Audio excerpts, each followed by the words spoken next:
नमस्कार, लोक समझ न्यूज में आपका स्वागत है। आपके साथ मजे स्वामी। आज के न्यूज बुलेटिन में हम 20 मार्च 2021 की बीकानेर संभाग की दिन भर की प्रमुख खबरों को देखेंगे। खबरों की अपडेट के लिए जुड़े रहे लोक समझ न्यूज के साथ।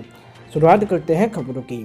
हनुमानगढ़ टाउन बस स्टैंड स्थित मनपुरम गोल्ड लोन शाखा से 15 मार्च को करीब 3.25 करोड़ रुपए का सोना व 1 लाख रुपए से अधिक की नकदी लूट की वारदात का पुलिस ने खुलासा कर दिया, जिसमें मास्टरमाइंड बैंक शाखा का द्वितीय प्रबंधक ही निकला। बैंक शाखा के सेकेंड मैनेजर संजय सिंह शेखावत ने ही लूट की साजिश रची थी। पुलिस अधीक्षक प्रीति जैन ने प्रेस वार्ता में इस वारदात का खुलासा किया है। 15 मार्च को मनपुरम फाइनेंस लिमिटेड में गोल्ड फाइनेंस लिमिटेड में लूट की वारदात हुई। लूट की वारदात में 2 लोगों ने गन पॉइंट पर घटना को अंजाम दिया और 6 किलो से ज़्यादा सोना और कुछ कैश लूट कर ले गए थे। घटना में थाने की एक टीम का गठन किया गया, जिसको सुपरविजन सीओ हनुमानगढ़ और एडिशनल एसपी हनुमानगढ़ द्वारा किया गया। और घटना के 5 दिन में ही पुलिस ने अथक प्रयास करके पूरी आसूचना तंत्र, मुखबिर तंत्र और सीसीटीवी फुटेज वगैरह के आधार पे हम इस बात में कामयाब रहे कि हम घटना का खुलासा कर सके हैं। और अब तक 3 व्यक्तियों को इसमें गिरफ्तार किया जा चुका है, जिसमें 2 व्यक्ति पहले से ही एक असिस्टेंट मैनेजर के रूप में इस फाइनेंस लिमिटेड कंपनी में कार्यरत है और इनके एक सहयोगी मदन सोनी, जो कि इससे कुछ पहले से जुड़े हुए हैं, उनकी भूमिका सामने आई है। और लूट की वारदात को अंजाम देने के लिए जो 2 व्यक्ति अंदर आए थे बैंक में, उसमें पवन जाट नामक व्यक्ति जो है, उसको भी पुलिस ने गिरफ्तार करने में सफलता प्राप्त की। बाकी कौन रहेगा? जो घटनाक्रम सामने आया है, इसमें निश्चित रूप से अभी इस गैंग में, क्योंकि 3 व्यक्ति लगभग घटनास्थल के आसपास नज़र आए थे, 2 अंदर गए थे, एक बाहर भी नज़र आया था और हो सकता है और भी व्यक्तियों की भूमिका रहे। तो 3 व्यक्ति हमने गिरफ्तार किए हैं। अभी इस गैंग के मुझे लगता है कि और भी कुछ व्यक्ति और पूछताछ और अनुसंधान के बाद सामने आने की संभावना है। बरामदगी का निश्चित रूप से प्रयास करेंगे। जो अब तक गिरफ्तार किए गए मुलजिम हैं, उन्होंने जो सूचना दी है उसके आधार पर हम पूरा प्रयास करेंगे। बढ़ते हैं अगली खबर की ओर।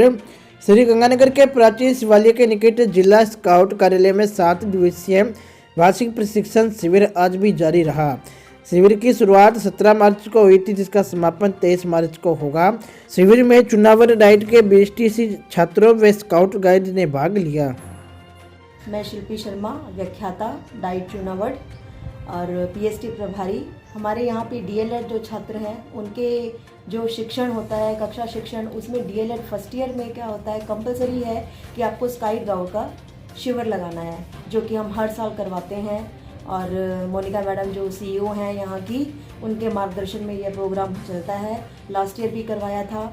और इसमें बहुत सी ऐसी गतिविधियाँ हैं जो कि जिला लेवल पे या राज्य लेवल पे कोई भी आपातकालीन स्थिति अगर पैदा होती है, तो उसमें किस तरीके से बच्चों को अपनी भागीदारी देनी है, किस तरीके से स्ट्रेचर बनाई जाती है, किस तरीके से रोगियों को ले जाया जाता है। जब हमारे पास ऐसे संसाधन उपलब्ध नहीं हैं, तो किस तरीके से एक स्टिक को आप स्ट्रेचर की तरह यूज़ कर सकते हैं। ऐसी बहुत सी अच्छी चीज़ें हैं, अच्छी गतिविधियाँ हैं जो कि यहाँ पे सिखाई जा रही हैं। और 17 से 23 तारीख तक का ये कैंप है। 23 तारीख को दांडी मार्च में भी ये बच्चे भाग लेंगे और हम इनकी शुभकामनाओं के लिए हमेशा से जो स्काउट गाइड प्रभारी हैं वो और सभी अपनी सेवाएं देते रहे हैं। धन्यवाद। बढ़ते हैं अगली खबर की ओर।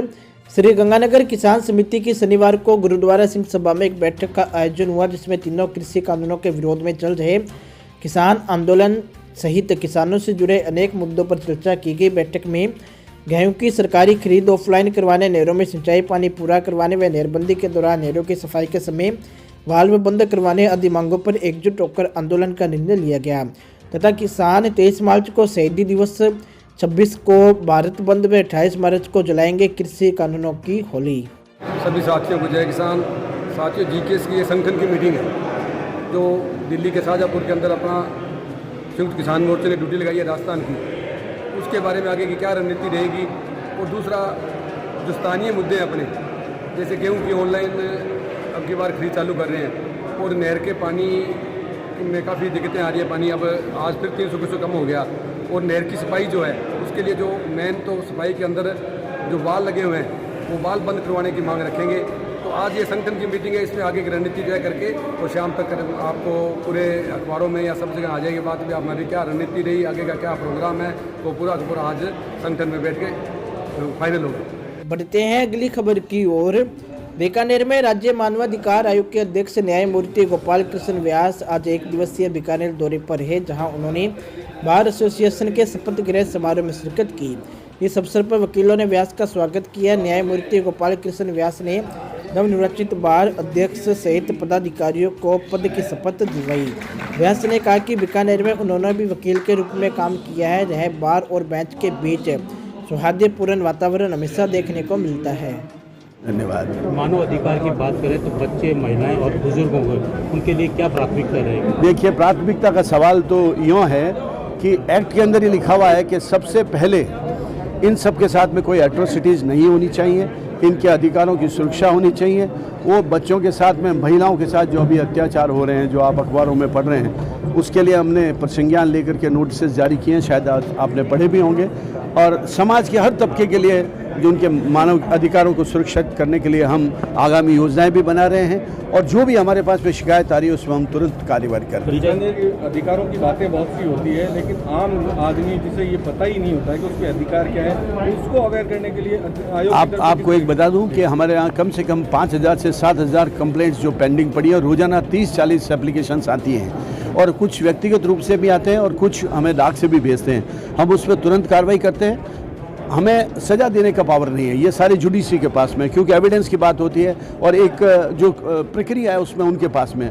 हम तो आगाह करते हैं अधिकारियों को, जो मानव के अधिकारों जो वायलेट करते हैं, जो उसको उनके अधिकारों को नहीं देते हैं, उसके लिए हम नोटिस जारी करते हैं, उनको बुला के निर्देश देते हैं। बढ़ते हैं अगली खबर की ओर।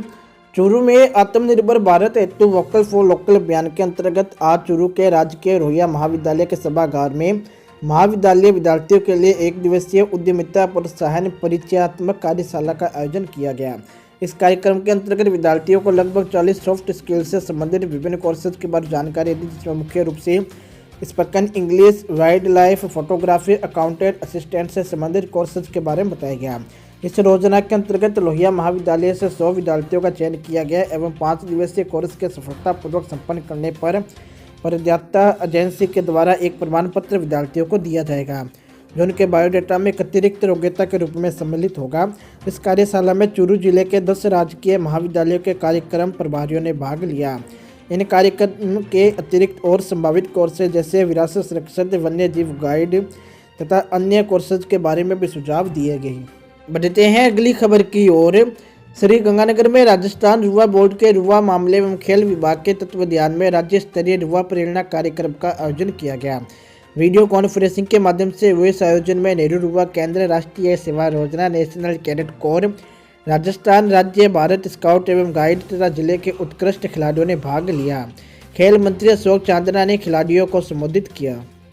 आज नेहरू युवा केंद्र के द्वारा ऋषि का आयोजन किया गया, जो कि जिला कलेक्टर के आदेशानुसार की गई, और जिसमें अलग अलग ब्लॉक से सभी एनवाईवी और वॉलेंटियर जैसे कि नेहरू युवा केंद्र, एनएसएस, स्काउट गाइड और विद्यालय के परिषद के अन्य विद्यार्थी पधारे, जिसमें युवा मामले खेल मंत्रालय जयपुर से अधिकारियों के द्वारा